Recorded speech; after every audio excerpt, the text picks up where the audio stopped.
दोस्तों, बहुत पहले किसी गांव में एक ब्राह्मण रहता था और उसकी पत्नी रहते थे। लेकिन उन दोनों में बहुत झगड़ा होता था।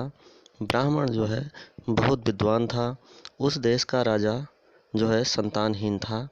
तो उसको दरबारी आके बताते हैं कि वे विद्वान ब्राह्मण से मिले, उसको कुछ उपाय अवश्य मिल जाएगा।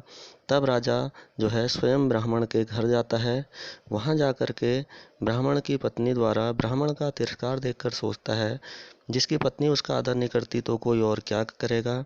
तो वो चला जाता है। स्नान करते हुए ब्राह्मण को वे लोग रास्ते में देखते हैं तो उससे पूछते हैं। ब्राह्मण बताता है, महाराज आपका कोई दोष नहीं है, संतान होगी। आप घर जाके अपने घर के दरवाजे की सेकंड वाली धेली में जाके माँ भगवती की दबी हुई मूर्ति को निकालो, उसी से ये सारा दोष लग रहा है, और उसकी पूजा करके स्थापना करो। राजा घर जाके वैसा ही करवाता है। कुछ समय पश्चात जो है उसको एक पुत्र की प्राप्ति हो जाती है। लेकिन एक सवाल राजा के मन में हमेशा रहता है, इतना विद्वान होते हुए भी ब्राह्मण की पत्नी उसका आदर क्यों नहीं करती। तो राजा जो है ब्राह्मण से मिलने जाता है और उससे पूछता है कि ऐसा क्यों हो रहा है। तब उसको ब्राह्मण बताता है कि पूर्व जन्म में ये स्त्री गाय थी और वे एक गीत था।